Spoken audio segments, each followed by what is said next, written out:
कश्यप भाई, कश्यप भाई, सबको जय जय सच्चिदानंद। सच्चिदानंद। जय सच्चिदानंद। केशवानंद जी जय सच्चिदानंद। जय जय सच्चिदानंद। जय सच्चिदानंद। वो आपको व्हाट्सएप में मैंने भेजा है, उसमें आया था, ये आपने भेजा था वो पीडीएफ थियरी ऑफ कर्मा में, उसमें एक वर्ड आया है समुद्धत। समुद्धत वो इंग्लिश में है, वो थोड़ा उसके बारे में बताइए।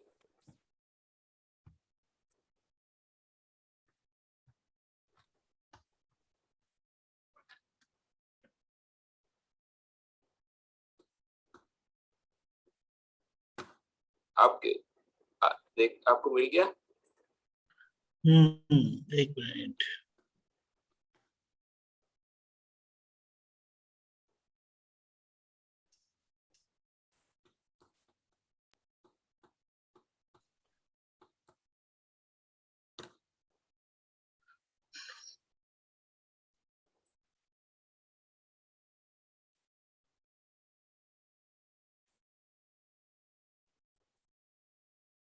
हाँ, ये लिखा है समुद्धत by expanding the size and shape of the soul, आत्मा। हाँ, प्रदेश केवली भगवान made the duration and quantity of Vedaniya नाम and गोत्रा Karma equal to that of Ayush Karma. ये थोड़ा समझा दीजिए। दीपक आनंद जी। जय सच्चिदानंद। ये मैं मेरी हिंदी में है ना आज? हिंदी हिंदी हिंदी। हाँ या मुझे जो समझा है वो मैं बताता हूँ कि केवल ज्ञान हो चुका है और अब जो घाती कर्म बाकी है, यानी वेदनीय नाम, गोत्र और आयुष्य, ये 4 अघाती कर्म है, वो रह गए हैं। अभी उनको ज्ञान में दिखाई देता है कि क्या बताया है, ज्ञान में दिखाई वेदनीय नाम और गोत्र कर्म बहुत ज्यादा है और आयुष्य कर्म से अभी यानी आयुष्य कर्म छोटा है और वे केवल ज्ञान हो चुका है। तो वो एक स्वाभाविक उनको ये समय आता है, क्योंकि पहली बात तो ये है कि केवल ज्ञान होने पर अब वो क्रिया से मुक्त हो गए सभी प्रकार की। कश्यप जी? हाँ जी, हाँ जी, हाँ जी। क्रिया से मुक्त हो गए, लेकिन यहाँ से ये अगर हम पढ़ेंगे तो कैसा लगेगा कि केवली विज्ञान ने ये सब कर्मों का साइज बढ़ा दिया, size and shape of the soul, आत्मा, प्रदेश, केवली भगवान और ड्यूरेशन, क्वांटिटी, वेदनीय नाम और गोत्र कर्म, उनको आयुष्य कर्म की जितना कर दिया। आप समझे? हाँ।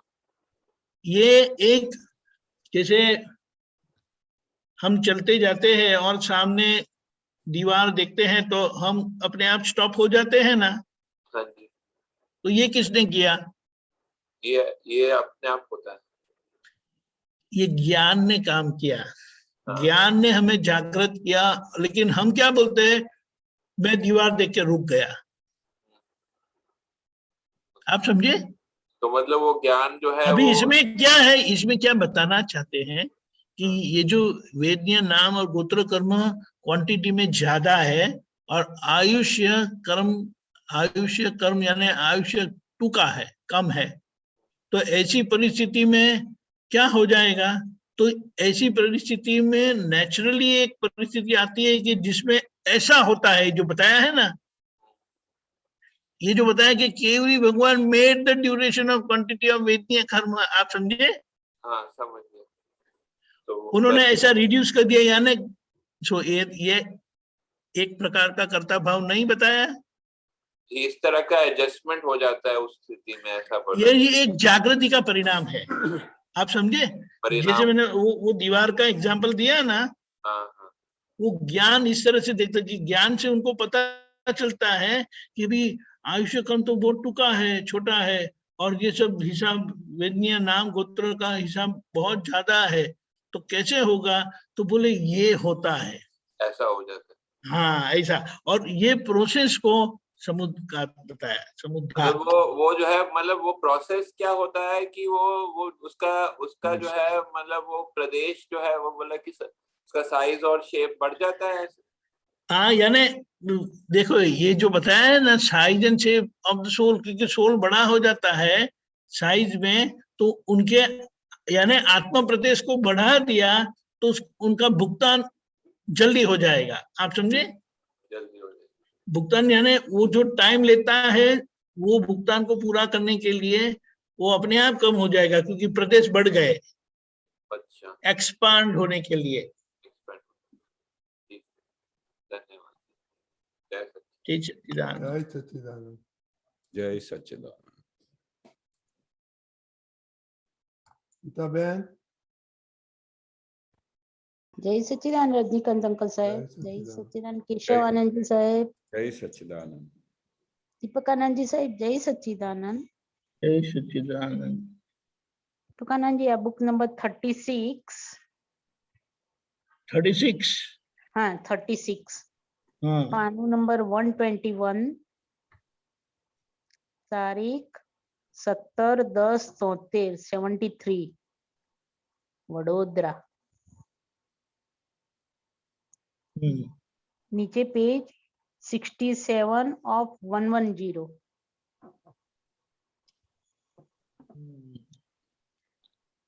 ઉપરથી બીજો પેરેગ્રાફ,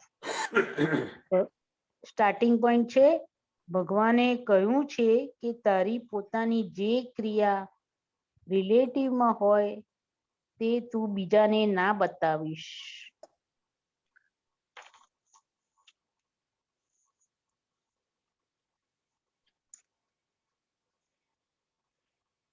One minute.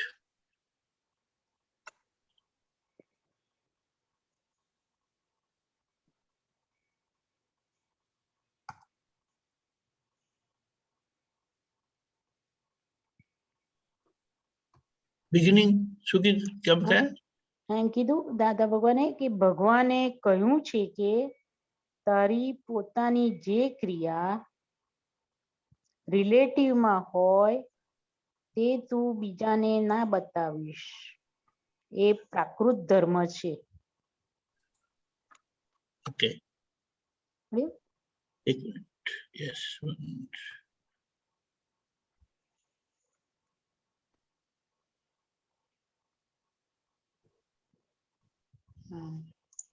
हाँ,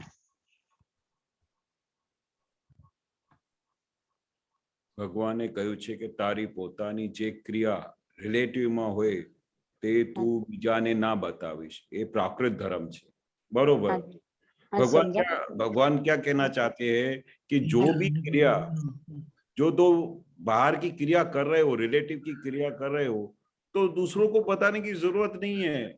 वो तो आपको इंटरनल समझना है कि ये बाह्य क्रिया किसकी है, स्व की है कि पर की है, वो आपको इंटरनली समझना है। बाहर किसी को रिलेटिव में बताने की कोई भी आवश्यकता नहीं है।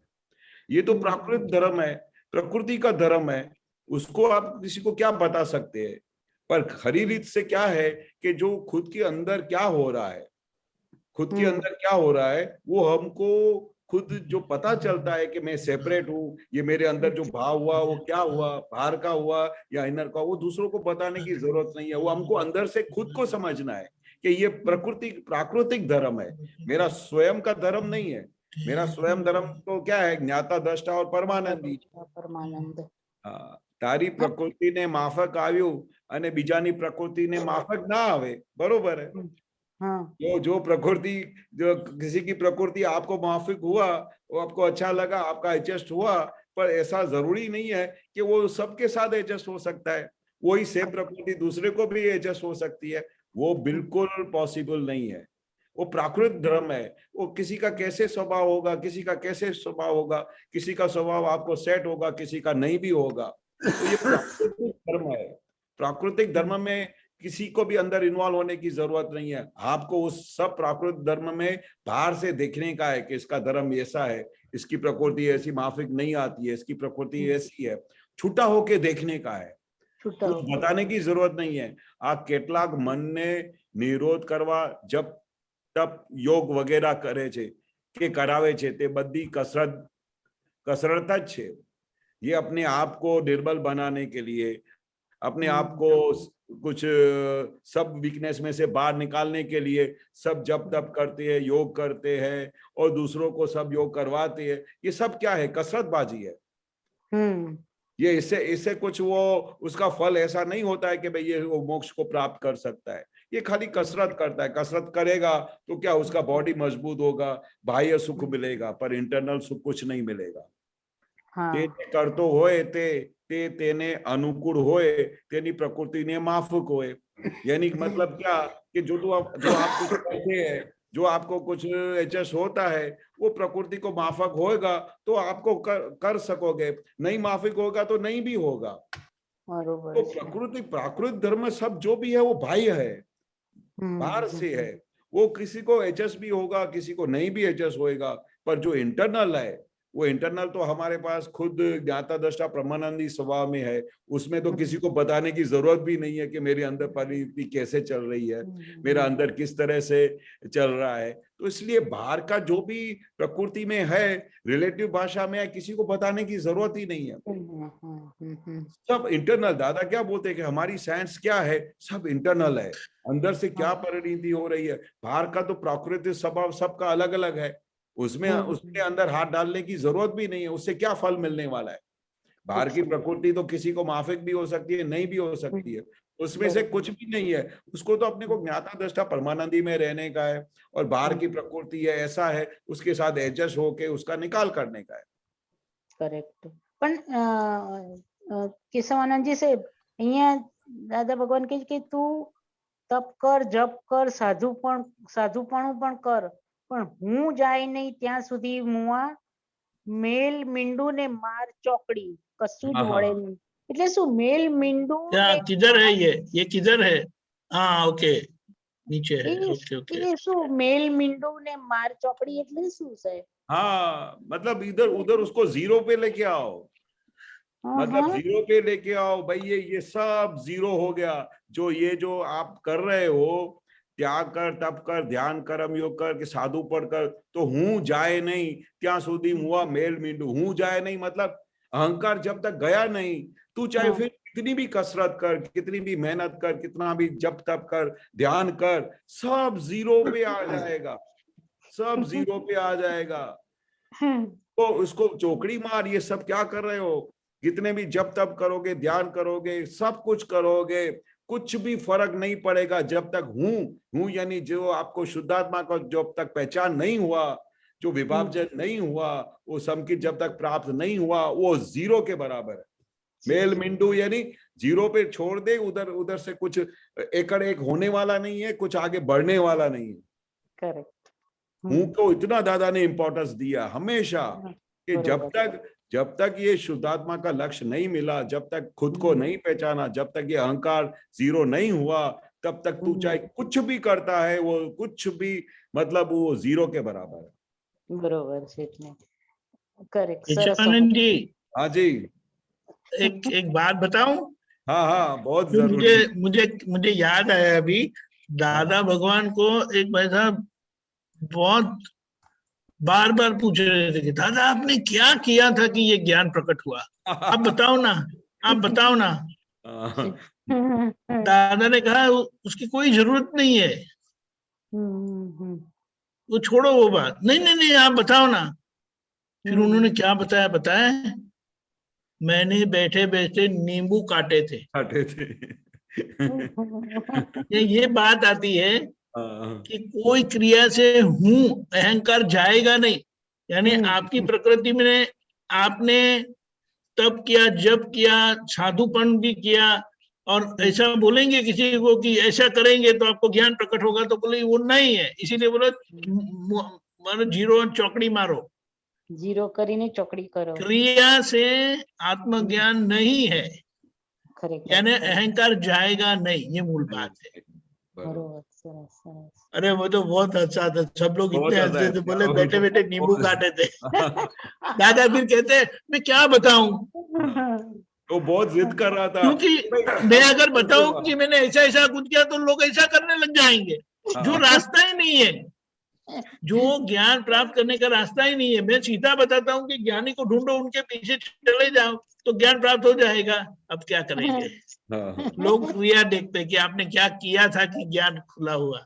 ये बहुत बात है। સરસ जय क्योंकि श्री राम। सबको जय अचरज होता सच्चिदानंद। था दीपक आनंद जी, क्योंकि सबको अचरज होता था। और दादा ने फिर एक बार ऐसा भी बोला कि दादा आपको ये कैसे हुआ, तो दादा ने क्या बोला कि क्या कॉपी करने का है, ये कॉपी करने का हाँ। फर्क नहीं है। एग्जैक्टली। एक्सेलेंट ये एक्सेलेंट तो कृपा का फल है। वो दादा नहीं बोलते थे कि ये ऐसा प्राप्त नहीं होता है, ये तो ज्ञानी पुरुष की कृपा हुई है ना, जिसकी हाँ। वजह से ये आपको ये विभाजन करके हाथ में संकित मिला है। बाकी इट इज नॉट पॉसिबल। फिर चाहे कितने भी जप करो, तप करो, ध्यान करो, इसका कहीं भी आपको इलाज नहीं मिलेगा। आत्मा को प्राप्त करना कोई जैसी वैसी चीज नहीं है, ये बहुत बड़ी कृपा का फल है जो आपको मिल गया है। करेक्ट अरे इसके बाद फिर एक वैसे हमने तो ऐसा भी बताया क्या कि आप बोलते कि ज्ञानी के ज्ञान मिलता है, आपको तो ज्ञानी मिले नहीं तो कैसे ज्ञान मिला, बोलो। तो दादा भगवान ने बताया ये जन्म में मुझे नहीं मिले, लेकिन पहले जरूर से मिले थे, वरना ज्ञानी के बगैर ज्ञान नहीं है। बहुत स्पष्टता से बात की थी। जय सच्चिदानंद। जय जय सच्चिदानंद सच्चिदानंद। दीपकानंद जी, सच्चिदानंद। केशवानंद जी, जय सच्चिदानंद। जय सच्चिदानंद। કેયુરીબેન છો તમે? Are you there, કેયુરીબેન?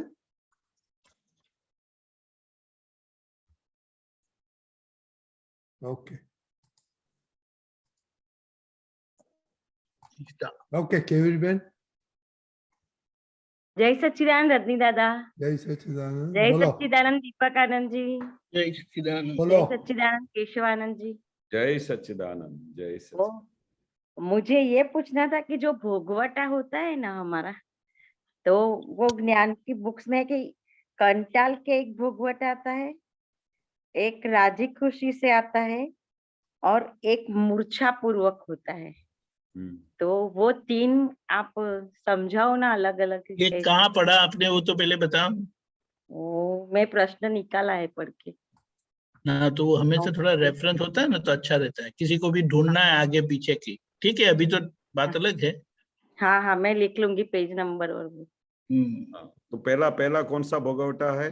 कंटाल के जो भोगवटा आता है ना हाँ हाँ, एक कंटाल के भोगवटा आता है। यदि जो भी भोगवटा आए तो उस समय इतना कंटाला हो कि भाई ये कौन सा भोगवटा है, मैंने ऐसा क्या किया होगा कि ऐसा भोगवटा आया है, को जो सहन भी नहीं होता हो, कंटाला आता हाँ, हो। ऐसे भोगवटे होते हैं, ऐसे भोगवटे होते हैं। पर उस समय वो ज्ञान की जागृति होगी है ना, तो उस हाँ। ज्ञान की जागृति से वो कंटाला नहीं आता है। हम्म। जब भोगवटा आता है तो उसको खुशी मिलती है कि अरे आज ये केरी बेन को जो भोगवटा आया है वो बरोबर आया है, उसने ऐसा जरूर किया होगा, तो उसका फल उस स्वरूप उसको मिला है। तो अभी उसको भोगवटा को फाइल समझ के उसका संभाव से निकाल करो और एक्सेप्ट करो। तो उसके ऐसा दृष्टि रखने से वो कंटाला नहीं आता है। हाँ हाँ, फिर दूसरा कौन सा है? दूसरा राजी खुशी से भोगवटा। तो हाँ, एक्चुअली हाँ। मेरा ये प्रश्न था कि कंटाला वाला जो है ना वो पता चल जाता है, मतलब जो द्वेष वाला या जो नहीं मतलब पसंद आता है ना वो तो पता चलता है कि ये भोगवटा है। लेकिन राजी खुशी वाला भोगवटा जो है ना वो नहीं, मतलब भोगवटा नहीं लगता, एक्सेप्ट नहीं होता है। एक्सेप्ट नहीं होता। एग्जैक्टली हाँ, तो राजी उसको भोगवटा क्यों बोलेंगे? नहीं बोलते ही नहीं है ना। तो राजी खुशी वाला होगा तो उसको तो बहुत अच्छा लगेगा कि भाई ये हाँ। मैं जो भोगवटा आया है वो राजी खुशी से उसको इतना अच्छी तरह से वेलकम करता है। हाँ। वेलकम करता है कि ये भोगवटा है, पर इसमें से मेरी प्रगति हो रही है, मेरा आत्मा की तरफ और डेवलपमेंट हो रहा है, और मेरे को दिखाई देता है ये किसका भोगवटा है।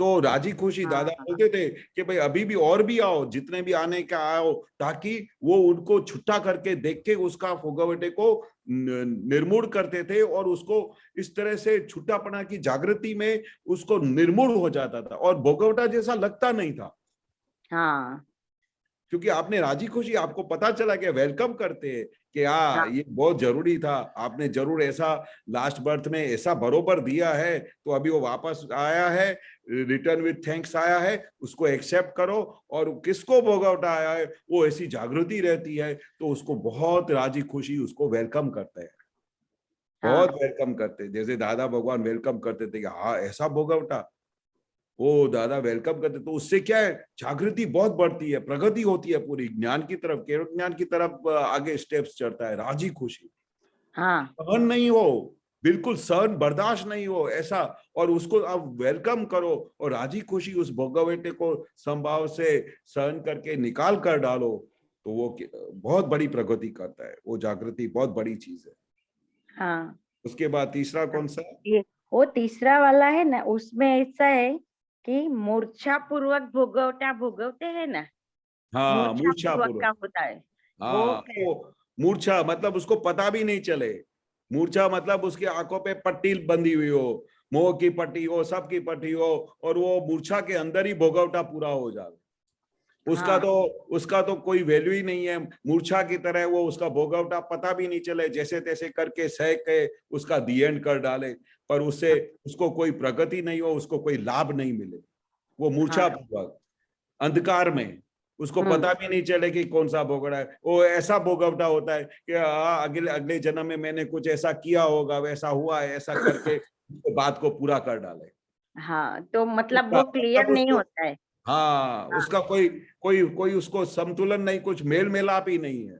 हाँ, वो मेलाप नहीं होता है, संतुलन नहीं होता है, वो जो है वो मूर्छा पूर्वक का होता है। इच्छा पूर्वक का होता है। हाँ, तो जो दिन में हमारे चाहे इसे 10 या 15 बार ऐसे भोगवटा अलग अलग आया, 10 बार, तो उसमें ये दोनों वाला जो नहीं होता है, कंटाले या राजी खुशी के बगैर, तो वो सब जो हम जिसको अलग नहीं करते, वो सभी मूर्छा पूर्वक के ही होते मूर्छा हैं। में कुछ पता ही नहीं जैसे चला। खाने का, सोने का, नहाने का, वो सब मूर्छा में ही जाता है। अच्छा, मतलब आपने उस समय पृथक्करण किया नहीं ना कि किसको उसको भोगवटा आया।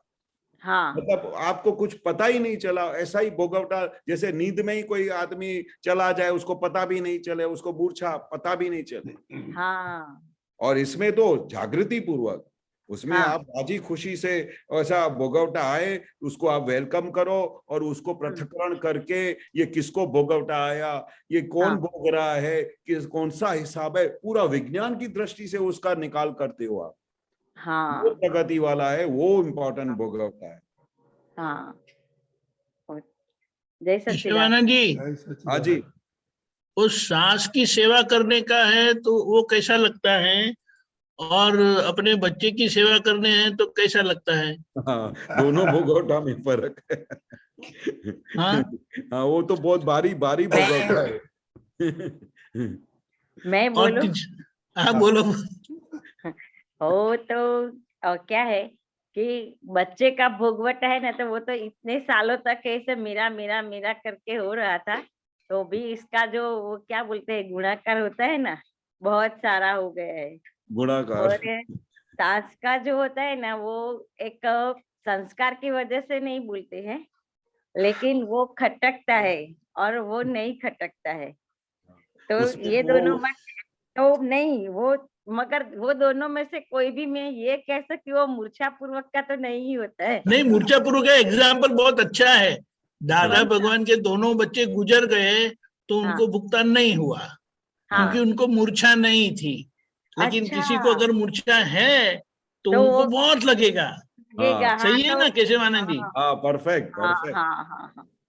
दादा भगवान को मूर्छा नहीं, उन्होंने मिठाई बांटी, लड्डू बांटे, पेड़े बांटे। हाँ। और जब बताया कि मेरा जो गेस्ट आए थे ना वो चले गए, तो बोले अरे वो पहले पेड़े खा लो, बोले, क्योंकि फिर आप खा नहीं पाएंगे, ऐसा बताया था। और वो खाना खाने के बोले अब बताओ क्या हुआ, तो बोले ऐसा हो गया, मेहमान आए थे, वो अरे आप ही कैसे आदमी है, ऐसे हमने पेड़े खा लिया, ये तो खा भी नहीं सकते हम। हाँ, ये बात तो हमारा जो प्लानिंग वाला और वो सब होता है, वो सब मूर्छा पूर्वक का ही होता है ना, आगे जो आता है वो हाँ, देखने। मूर्छा पूर्वक का तो कैसे आप बताए कि जिनको नहीं है उनको नहीं होता है, जिनको है उनको होता है। अच्छा, हाँ, जागृति दादा होगी को तो उसको पता नहीं चलेगा, जागृति होगी तो फिर हाँ, एकदम उसको ख्याल आ पता जाएगा चल, क्या हाँ, ख्याल आ जाता है। हाँ, ऑन द स्पॉट ख्याल आएगा। और ये ज्ञान मिलने के बाद तो बहुत जागृति रहती है, बहुत, कि हाँ, कहाँ पर हमारी मूर्छा है, है, कहाँ पर हमारा मोह चलता है, कहाँ पर हमारा आंख बंद कर डालते हैं, वो सब पता चल जाए। हाँ, जय जय जय सच्चिदानंद। सच्चिदानंद। जय प्रीति बहन, हाँ, जय सच्चिदानंद रजनीकांत जय भाई, सच्चिदानंद। जय सच्चिदानंद जय सच्चिदानंद, जय सच्चिदानंद। સ્વામીજી, જય સચ્ચિદાનંદ.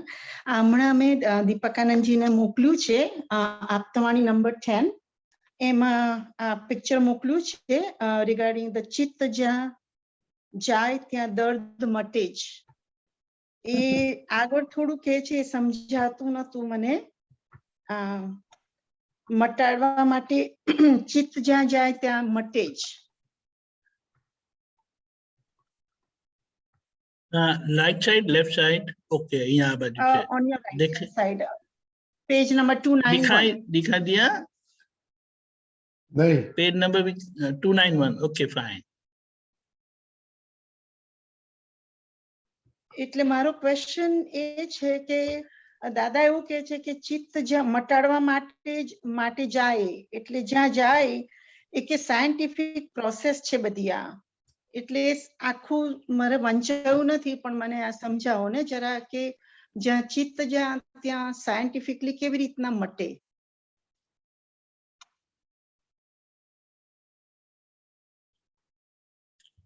केशवानंद जी, हाँ जी, कई आगर पाचर कई सेंटेंस। नहीं, मैंने एक बार दादा भगवान के एक्सीडेंट हुआ था ना, और हाँ तब जो दादा भगवान ने बताया था वो हाँ। मैं दोहरा सकता हूँ.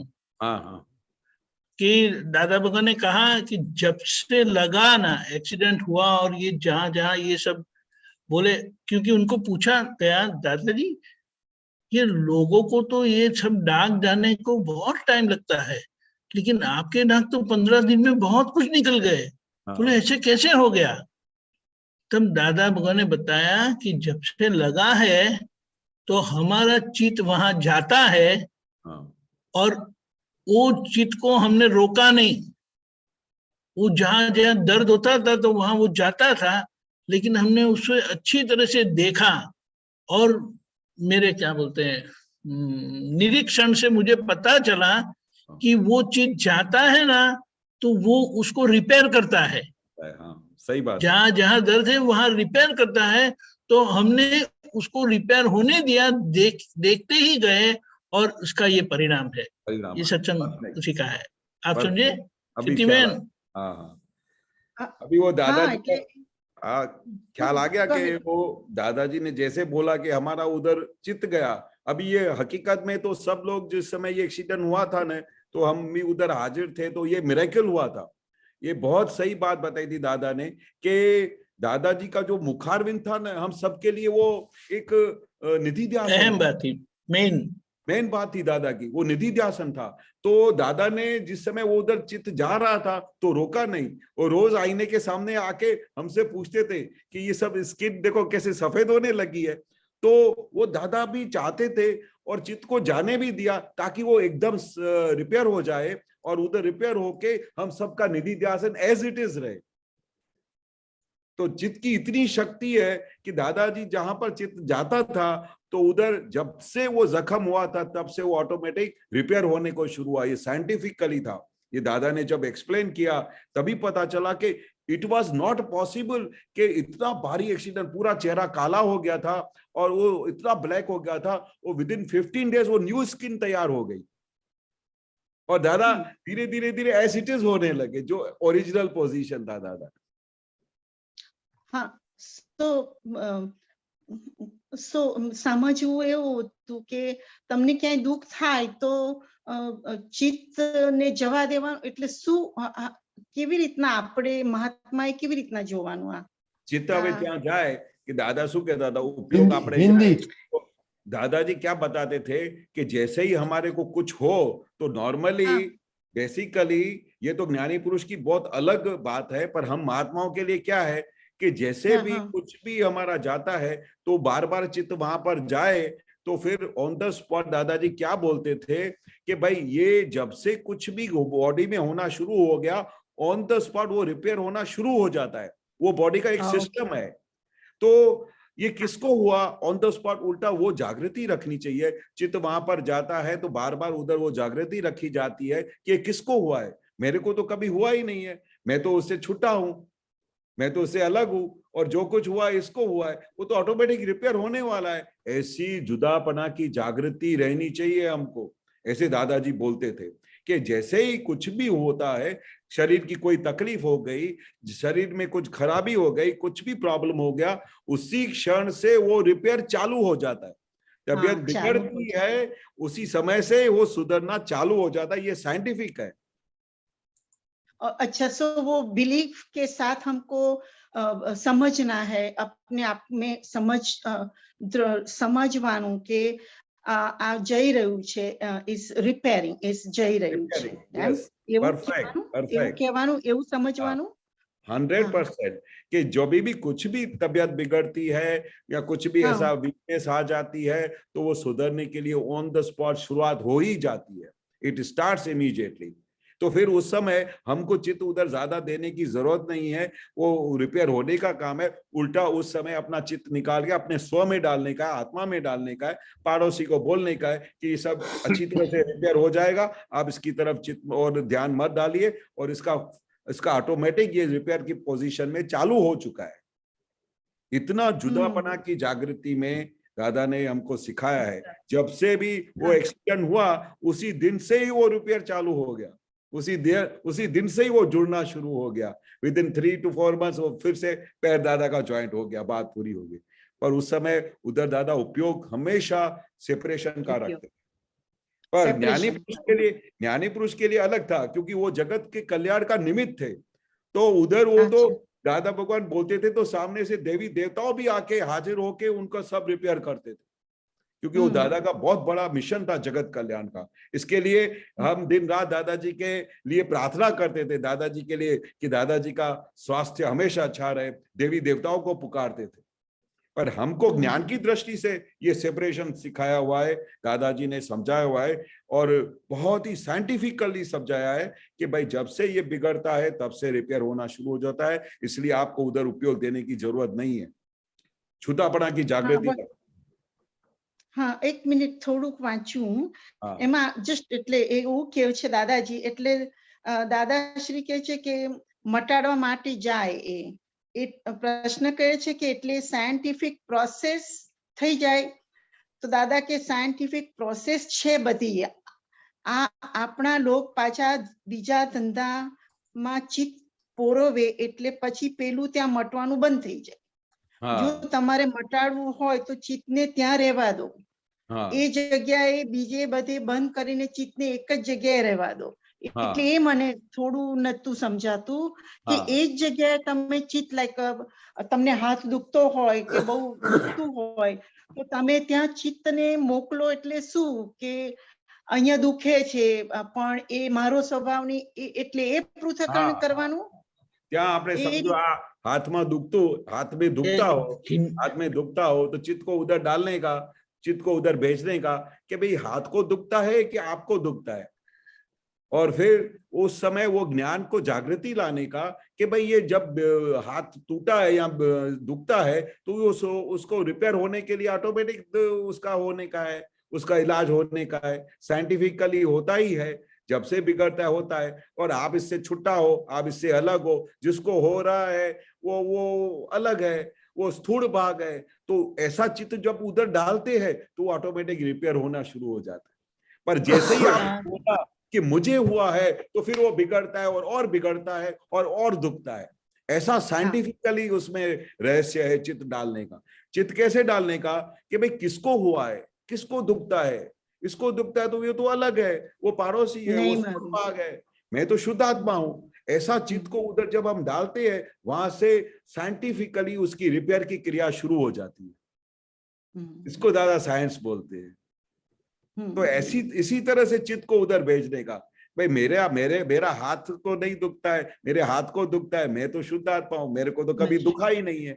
ऐसा चित्त की हाजिरी करने का और ऐसा साइंटिफिकली उधर उपयोग डाला तो वहां से वो रिपेयर शुरू हो जाता है। सो ये मेरे से दूर है, मेरा पार्ट स्वभाव नहीं है, मेरा स्वभाव नहीं है। हाँ, मेरे को वो कभी वही नहीं बोलना, वही ध्यान में रखना और वहाँ इस तरह का फोकस करना, ध्यान रखना। हाँ, बराबर है कृति बहन? हाँ, बहुत अच्छा, बहुत अच्छा। जय थैंक सच्चिदानंद। यू। जय सच्चिदानंद। कंचन भाई? जय सच्चिदानंद केशवानंद जी। जय सच्चिदानंद। તમે તો દાદા ભગવાન સાથે બહુ રહ્યા છો, તમને બહુ અનુભવ છે દાદા ભગવાનનો. તો દાદાના એક પદમાં એવું આવે છે કે અમારી મૌન કડકાઈ. હા, એ વિશે થોડું સમજાવો, મને પદ યાદ નથી પણ મૌન કડકાઈ. हाँ, દીપક આનંદને ખબર હશે કદાચ, દીપક આનંદજીને. તો हमारी તમે એમની સાથે બહુ રહ્યા છો, તમને બહુ અનુભવ હશે દાદા ભગવાનનો. वो मौन कड़काई तो बहुत बड़ा शब्द है दादाजी का। मौन ये नहीं क्या कि दादाजी ऐसे रूम में बैठे हैं और उनके सामने अगर कुछ भूल हो जाती है या हम कभी कोई भूल करके आए हैं या दादाजी को वो पता भी चल गया कि ये बहुत बड़ी भूल करके आया है, तो दादाजी सामने से कभी उनका जिक्र नहीं करते थे कि तुम ऐसा करके आए हो। पर दादाजी की जो मौन था वो इतनी सबसे बड़ी कड़काई थी कि हम वो कुछ दोष किया हो या भूल की हो तो हम दादाजी के सामने सरेंडर हो जाते थे, पैरों पे गिर के माफी मांग लेते थे और प्रतिक्रमण लिख डालते थे। क्यों? उन्होंने कुछ बोला भी नहीं, पर उनकी जो मौन था वो इतनी बड़ी कड़काई थी कि उसके सामने किसी की भी भूलें नहीं आगे आ सके, कोई भी भूल वो दादाजी की हाजिरी में कर नहीं सके। अगर भूल की हुई है तो उनको ऑन द स्पॉट ऐसी स्थिति उत्पन्न हो जाती थी कि वो दादाजी को सरेंडर होके माफी मांग के प्रतिक्रमण करके उस भूल में से वो बाहर निकल जाते थे। ऐसी मौन कड़काई थी उनकी, कभी बोलते नहीं थे पर वो मौन रहते थे। तो मौन रहे तो इतनी बड़ी कड़काई लगती थी कि हमसे सहन नहीं होता था। अगर हमने कोई भूल की हो तो फिर तो बात खलास हो गई। दादा तो कितनी बार ऐसा भी करते थे कि जब भी कोई भूल करके आया हो और दादा को पता भी चल गया हो कि ऐसी भूल करके आई है, तो दादाजी उनके साथ कभी एक दो दिन, मैं अपना ही एग्जाम्पल दूंगा कि ऐसे भी बनाव बनते थे कि हमसे भूल हो जाती थी तो दादा हमारी तरफ देखते भी नहीं थे। अभी जैसे उन्होंने नहीं देखा तो हमसे चैन नहीं होता था, चैन नहीं पाते थे, हमको रात को नींद नहीं आती थी कि दादाजी हमेशा जय सच्चिदानंद करते थे, हमसे इतना हंस के बात करते थे, आज दादाजी हमारे से बात भी नहीं कर रहे और हमारे तरफ देख भी नहीं रहे, कभी विधि के लिए भी नहीं बुला रहे। वो दादा की कड़काई थी ताकि हम कान पकड़े कि ऐसी भूल फिर से नहीं हो। ऐसी दादाजी की मौन कड़काई, क्योंकि ज्ञानी पुरुष ऐसा बार बार आके सबको बोले कि भाई तुमने ऐसा किया वैसा किया, तो वो ऊंधा उसका रिएक्शन हो, कभी झूठ भी बोल डाले, कभी उनके सामने जिक्र भी नहीं करे, और वो अगर भूल होती हो तो और भूल को बढ़ावा हो जावे, उसको प्रोटेक्शन करे। नहीं दादाजी मैंने तो ऐसा नहीं किया। पर दादाजी एक शब्द नहीं बोलते थे, एक शब्द नहीं बोलते थे।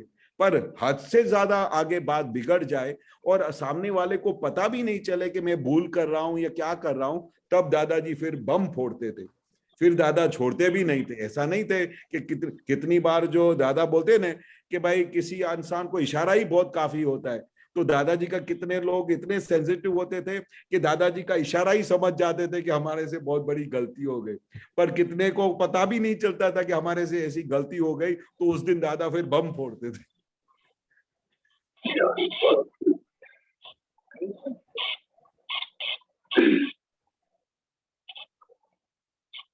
જાવાની કાળજી.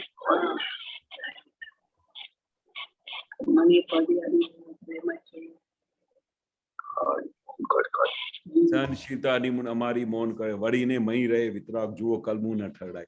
हाँ, ये बहुत बड़ी चीज है। ये हमारे सामने ये कितने सारे महात्माओं के साथ, हम आपके पुत्रों के साथ ये दो सेंटेंस का हमेशा ये ऐसा होता ही रहता था। पूरी दादाजी के हाजिरी में जब हमारी पूरी ट्रेनिंग चलती थी, जैसे हमारी पूरी एक एक दिन की दादाजी के सामने वो हमारा घड़तर होता था, तो ये जो चार वाक्य है वो हमारे लिए बहुत लागू थे, हमारे महात्माओं के लिए, कि सहनशीलता की मूल खूबी हमारी मौन करका है। ये दादाजी की बहुत बड़ी खूबी थी।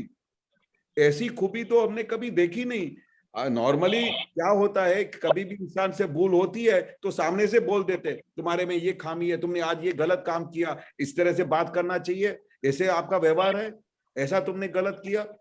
तो ये सहनशीलता की बहुत बड़ी खूबी थी। दादा को पता चलता था कि ये गलत कर रहा है, पर वो मौन रहते थे। फिर ये तो एक प्रोसेस था, वड़ी ने मई रहे वितराग। फिर कितनी बातों में, कितने संजोग में दादाजी को गुस्से होना पड़ता था, बम फोड़ना पड़ता था बहुत, और ऐसी हालत हो जाती थी कि हम सहन नहीं कर पाते थे। कितनी बार तो हम भाग जाते थे कि अभी मुझे इधर रहना ही नहीं है। सहनशीलता मूढ़ को भी हमारी मौन करकाई, वड़ी ने मई रहे वितराग जुओ कलमू न ठहराए। और जिस समय वो हमारे से गुस्से हो जाते थे, कभी कभी हमारे पे फायरिंग करते थे, बम्बार्डिंग करते थे ताकि इनका रोग निकल जाए। उसके बाद जब वो रोग निकल जाता था तो उनके ऊपर कोई कलम नहीं डालते थे कि आपने ये ऐसा किया, इसके लिए ये सजा है, कल से तुम हमारे सत्संग में मत आना, कल से तुम ऐसा मत करना। कोई भी कलम नहीं दादा लगाते थे। इतना सब लड़ने के बावजूद भी दादा किसी के ऊपर कलम नहीं लगाते थे, और फिर से वापस वैसे ही नॉर्मल और वैसे ही ज्ञानी पुरुष की तरह और साक्षात परमात्मा की तरह हमारा व्यवहार शुरू हो जाता था। मतलब हमारा दादाजी मौन करकाई से रोग भी निकालते थे, और उनका गुस्सा करके फिर उनके साथ वितराग भी रहते थे, और उनके ऊपर कोई कलम भी नहीं डालते थे कि तुमने ऐसा गुनाह किया और ऐसी सजा मिलेगी। फिर वो नॉर्मल होके उनका रोग निकाल के फिर ऐसे जैसे पहले जैसे दादा थे वैसे ही हो जाते थे। पर उनमें एक काम अच्छा होता था कि हमारी सब जो वीकनेस है, हमारी जो मिस्टेक्स है, वो सब निकल जाती थी। ठीक है नलिनी बहन। हाँ, एक मिनिट કેશવાનંદજી, हाँ जी। જ્યારે દાદા ભગવાન હાજર હતા ત્યારે દાદા ભગવાનને જ્યારે એમ કે એમના સત્સંગમાં જઈએ તો એ વખતે ઘરેથી ઘણું બધું વિચાર્યું હોય કે દાદા ભગવાનને આટલું પૂછવાનું છે એમ, પણ ત્યાં જઈએ ને એટલે પછી કશું બોલાય જ નહીં। દાદાને જોઈને કઈ જ બોલાય નહીં, બધું એકદમ હિંમત જ ના થાય બોલવાની એમ। बरोबर, એવો અનુભવ છે। ये हकीकत है, ऐसा हकीकत है। और ऐसा कितने महात्माओं से भी होता था, वो आके बोलते थे। हमारी मदर से भी ऐसा होता था कि मैं आज दादाजी को जाके ऐसा ऐसा सब पूछूंगी, पर फिर जैसे ही दादा को देखते थे और दादाजी के मुखारविंद को देखते थे तो वो उनका परमात्मा का इतना बड़ा ऐश्वर्य था कि उसके सामने कोई भी क्वेश्चन फिर वापस आता नहीं था, वो सब फुल स्टॉप हो जाता था। अंदर से जो भी सवाल थे सब खलास हो जाते थे, क्योंकि दादाजी को देखने से अंदर में हर एक बात का समाधान हो जाता था। ऐसे दादा थे जिनको देखने से, जिनके मुक्त हास्य को देखते ही हमारे अंदर के जितने भी प्रश्न थे उनका सबका ऑटोमेटिक समाधान हो जाता था। इसलिए फिर आगे वो जबान के सामने एक प्रश्न नहीं उठता था।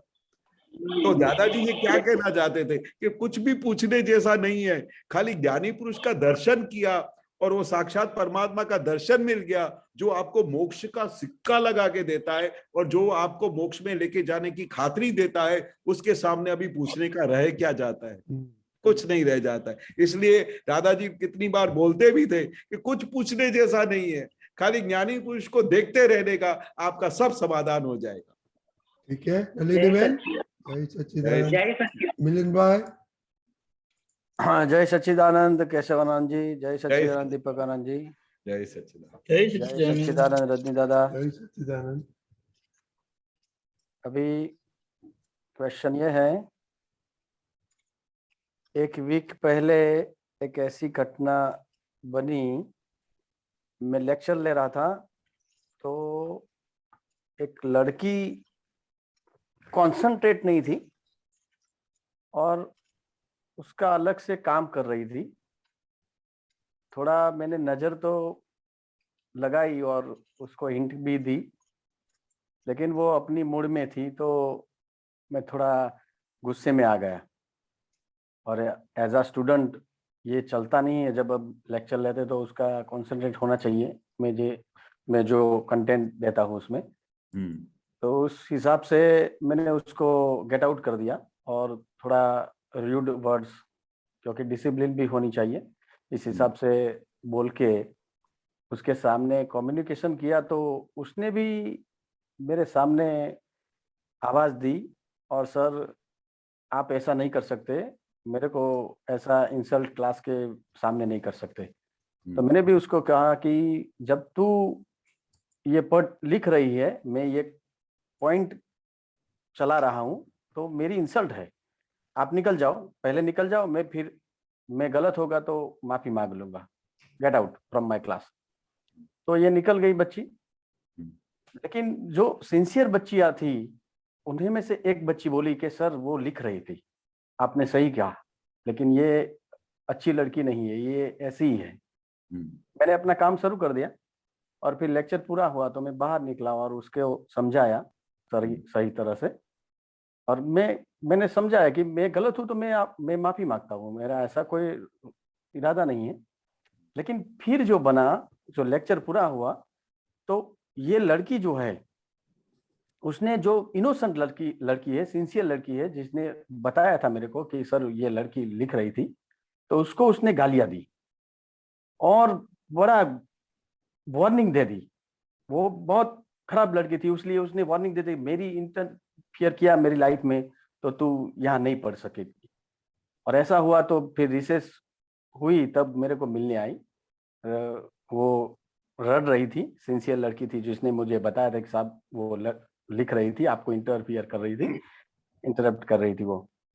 तो मैंने उसको, वो सिंसियर लड़की थी, उसको आश्वासन दिया, और जो लड़की फॉल्ट में थी उसको भी बुलाया। तो ये फॉल्ट में वाली लड़की थी, वो बहुत, उसका गुस्सा बहुत और जबरदस्त था। मैंने 2-3 टीचर से राय ली, तो उन्होंने भी बताया कि सर जाने दो, ये नहीं अच्छा होगा, ये सब कैरेक्टर लेस है और आपका काम नहीं होगा ऐसा। तो मैं अलग रूम में ले गया, दादाजी का ज्ञान उनको दिया कि एडजस्टमेंट एवरीवेयर आपने पढ़ा नहीं होगा, लेकिन दादाजी का एक वाक्य है, आप सीख लो, सभी जगह पे एडजस्टमेंट लेना पड़ेगा। इस तरह से बात करते करते दोनों को माफी मंगवाई। पर लेकिन मैंने को डंक ये है कि जो सिंसियर लड़की थी, ऑनेस्ट लड़की थी, उसने क्लास में डेयरिंग करके मुझे सही बताया, तो उसको मेरे को डांटना पड़ा कि तू बंद हो जा, ये अभी ये सही उकेल नहीं है कि उसके सामने तू टिक सकेगी नहीं। हाँ। तो बड़ा झगड़ा हो जाएगा। तो ऐसे वैसे करके मैंने सब निपटाया। लेकिन मेरे में डंक ये है कि जो लड़की डॉन जैसी है, जो लड़की का ये गैंग है, वो लड़की, ये सिंसियर और ऑनेस्ट लड़की, जो रिस्पेक्ट है सभी टीचर्स के सामने, उसके साथ मैंने ये कहीं क्या अन्याय करके उसको दबाने की बात कर दी और उसको छोड़ दिया कि चल जाने दो, माफी मांगो, ये एडजस्टमेंट ले लो, यही सही है। दूसरे दिन उसके फादर भी मेरे को मिलने आए कि सर आप बोलो तो मैं भी कोई ऐसा वैसा व्यक्ति नहीं हूँ। तो उनको भी मैंने समझाया कि कुछ करने की बात नहीं है, सब अच्छा हो गया, आपकी बच्ची सही है, सिंसियर है, ऑनेस्ट है, मुझे भी उसके तरफ रिस्पेक्ट है, लेकिन छोड़ो, ये ज्यादा करने की कोई जरूरत नहीं। लेकिन डंक ये है कि जो लड़की रूड है, कैरेक्टर लेस है, उसको मैं कुछ नहीं कह सका।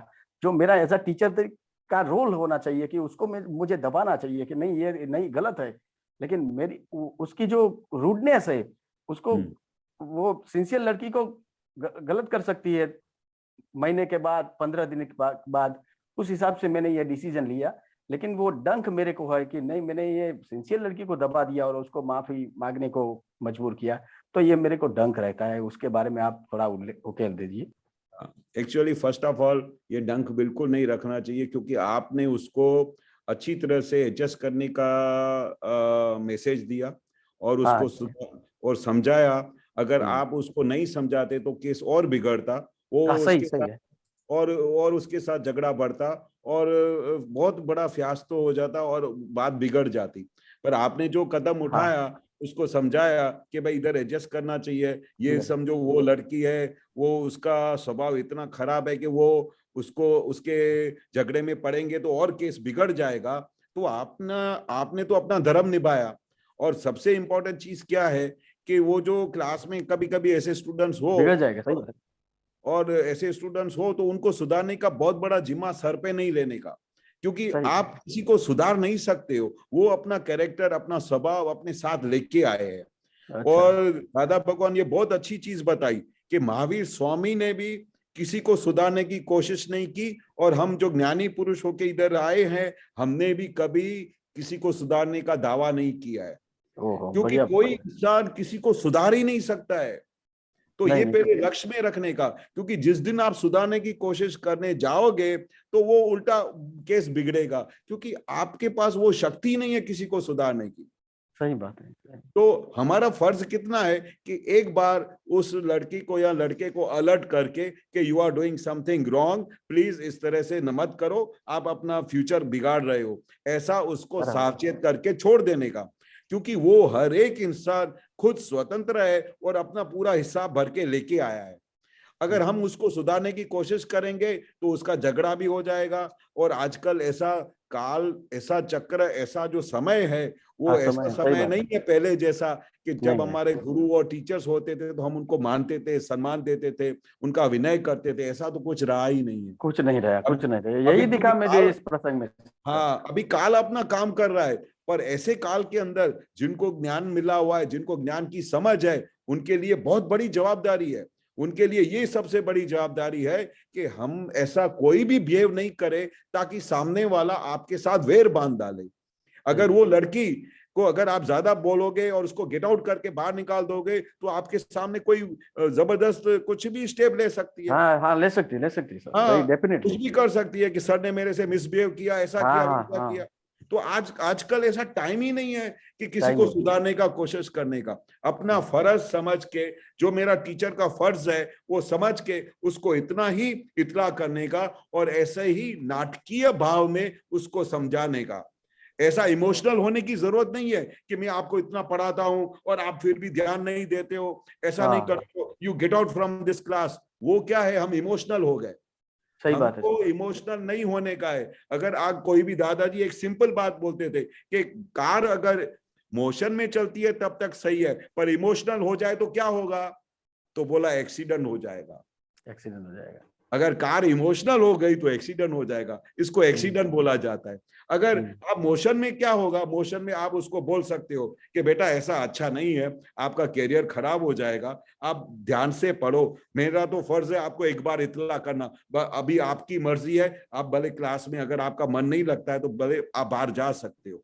पर अगर आपके बिहेवियर से दूसरे लड़कों को सबको डिस्टर्बेंस हो रहा है तो please you go out from the class. पर उनके सामने गुस्सा होके और बहुत अपने मन को इमोशनल नहीं हो जाने का। इमोशनल होने से सब बात बिगड़ेगी। अभी आपका कितना टाइम चला गया, उनके पेरेंट्स आ गए, वो क्लास में से बाहर निकले, फिर आपको फिर से रूम में बुला के उसको समझाना पड़ा। पूरा डिस्टर्ब हो गया। सही बात, पूरा डिस्टर्ब हो गया। आप अपने ज्ञान में से बाहर चले गए।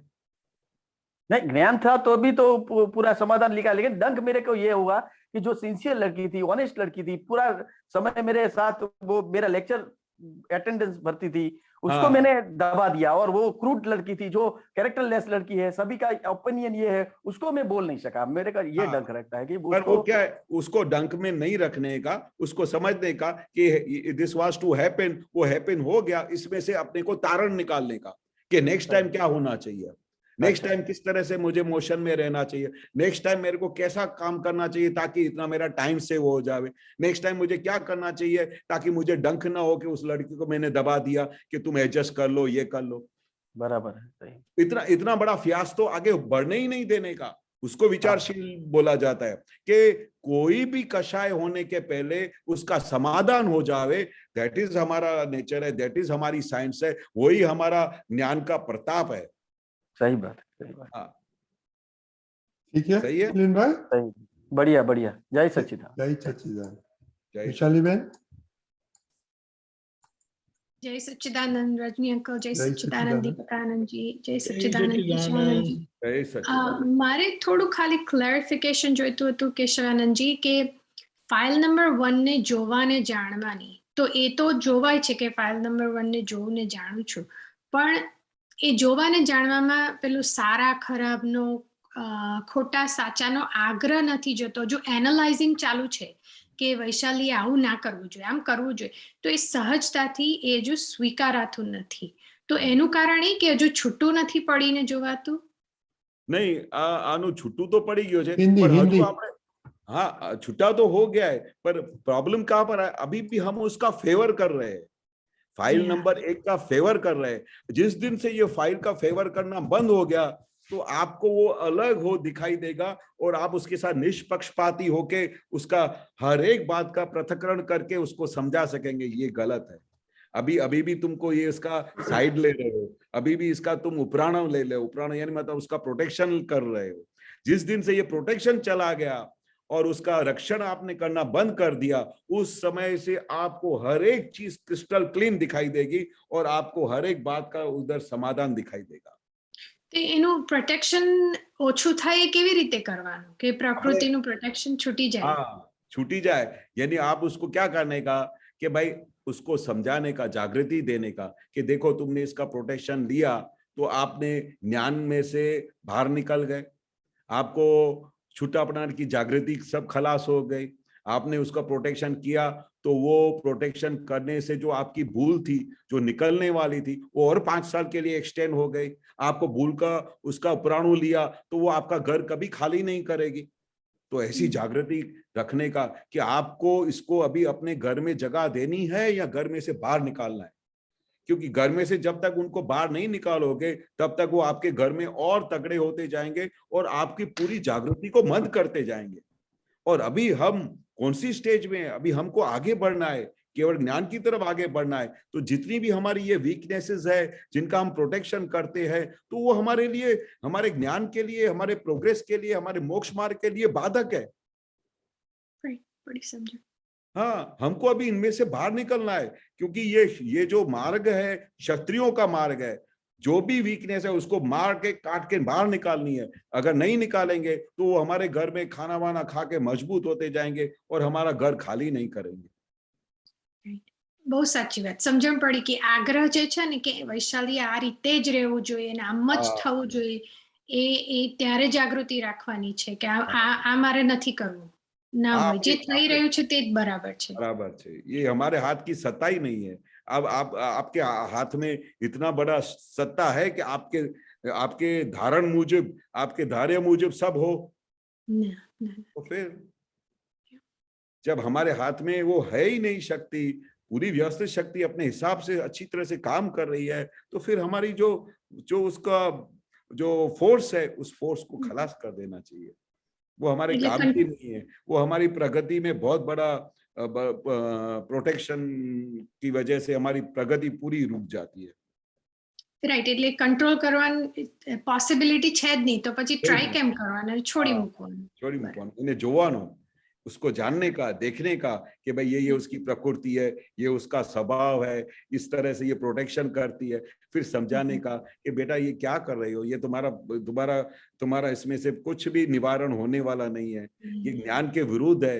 हमारे को दादा ने क्या ज्ञान समझाया, कैसी समझ दी है, वो हम अगर को पूरा विज्ञान को अगर हम अच्छी तरह से समझेंगे तो हमको कहाँ से कहाँ लेके जाएंगे ये विज्ञान। ठीक है वैशाली में।